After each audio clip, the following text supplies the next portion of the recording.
राधे राधे मित्रों, स्वागत है आप सभी का हमारे चैनल धर्मार्थ लाभ में। प्रतिवर्ष ज्येष्ठ मास की अमावस्या को वट सावित्री व्रत का पर्व आता है। इसमें सभी सुहागन महिलाएं अपने पति की लंबी आयु व अच्छे स्वास्थ्य के लिए वट सावित्री का व्रत व पूजन करती हैं एवं कथा कहती व सुनती हैं। तो मित्रों, आइए सुनते हैं वट सावित्री की व्रत कथा। भद्र देश के एक राजा थे जिनका नाम अश्वपति था। राजा अश्वपति के यहाँ कोई संतान नहीं थी। उन्होंने संतान प्राप्ति के लिए पूरे मंत्रोच्चारण के साथ प्रतिदिन 1,00,000 आहुतियाँ दी। 18 वर्षों तक यह क्रम चलता रहा। इसके बाद उन पर कृपा हुई और उनके यहाँ एक कन्या ने जन्म लिया। उस कन्या का नाम सावित्री रखा गया। अब सावित्री बड़ी हो गई और बड़ी होकर बहुत ही गुणवान हो गई। उसके लिए कोई उपयुक्त वर नहीं मिल रहा था। वर ना मिलने की वजह से सावित्री के पिता बहुत दुखी थे। उन्होंने अपनी कन्या से कहा कि तुम खुद ही अपने लिए योग्य वर का चयन करो। अपने पिता की आज्ञा पाकर सावित्री अपने लिए वर ढूंढने निकल गई। वह वन में भटकने लगी। वहाँ से उसे सालन देश के राजा धूमसेन मिले।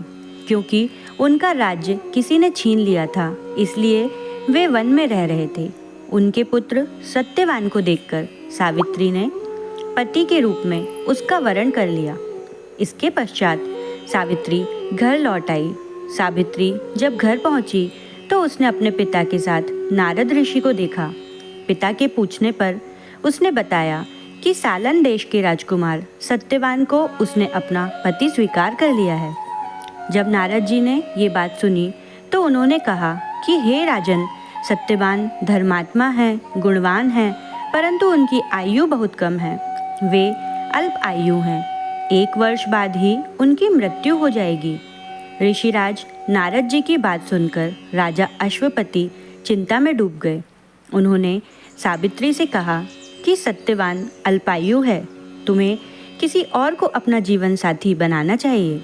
इस पर सावित्री ने कहा कि पिताजी, कन्याएं अपने पति का एक ही बार वरण करती हैं। सावित्री हठ करने लगी। तब राजा अश्वपति ने सावित्री का विवाह सत्यवान से करवा दिया।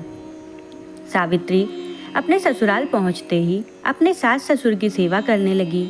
समय बीतने लगा। नारद मुनि ने सावित्री को पहले ही सत्यवान की मृत्यु के दिन के बारे में बता दिया था।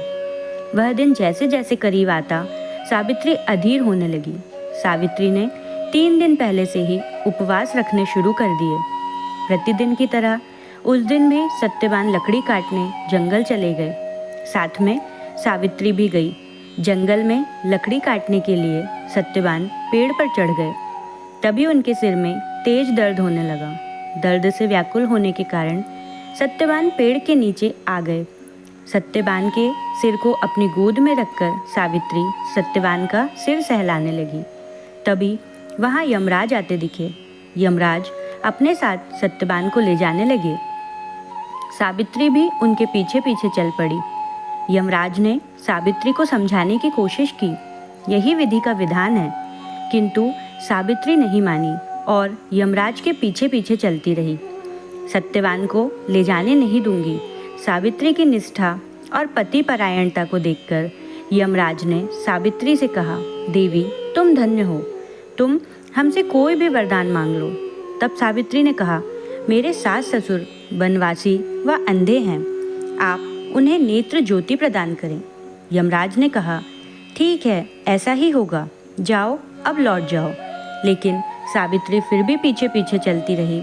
यमराज ने पुनः कहा, देवी, तुम वापस लौट जाओ। सावित्री ने कहा, भगवान, मुझे अपने पतिदेव के पीछे पीछे चलने में कोई परेशानी नहीं है। पति के पीछे चलना मेरा कर्तव्य है। सावित्री की यह बात सुनकर यमराज ने उन्हें एक और वर मांगने के लिए कहा।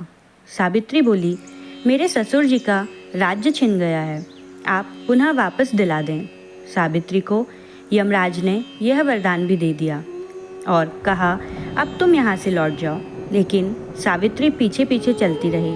सावित्री को चलता देख यमराज ने सावित्री को तीसरा वर मांगने को कहा। इस पर सावित्री ने 100 संतान और सौभाग्यवती होने का वर मांग लिया। यमराज ने बिना कुछ सोचे समझे यह वरदान भी सावित्री को दे दिया। इसके पश्चात सावित्री ने कहा, प्रभु, मैं एक पतिव्रता नारी हूँ। आपने मुझे पुत्रवती होने का वरदान दिया है। अब आप मेरे पति को कैसे ले जा सकते हैं? यह सुनकर यमराज को सत्यवान के प्राण लौटाने पड़े और सावित्री की बुद्धि विवेक से प्रसन्न होकर यमराज अंतर्ध्यान हो गए और सावित्री उसी बट वृक्ष के पास आ गई जहाँ उसके पति का शव पड़ा था और सत्यवान फिर से जीवित हो गया और दोनों खुशी खुशी अपने घर की ओर चल पड़े। जब दोनों घर पहुँचे तो उन्होंने देखा कि उनके माता पिता की आंखों की रोशनी लौट आई है और उसके पश्चात उन्हें उनका राज्य भी वापस मिल गया। इस प्रकार सावित्री सत्यवान हमेशा खुशी खुशी रहने लगे। इस बट सावित्री व्रत से पति के ऊपर आया बड़े से बड़ा संकट टल जाता है। आपको यह कथा कैसी लगी कमेंट कर जरूर बताएं। पुनः मिलते हैं नई जानकारी के साथ। राधे राधे।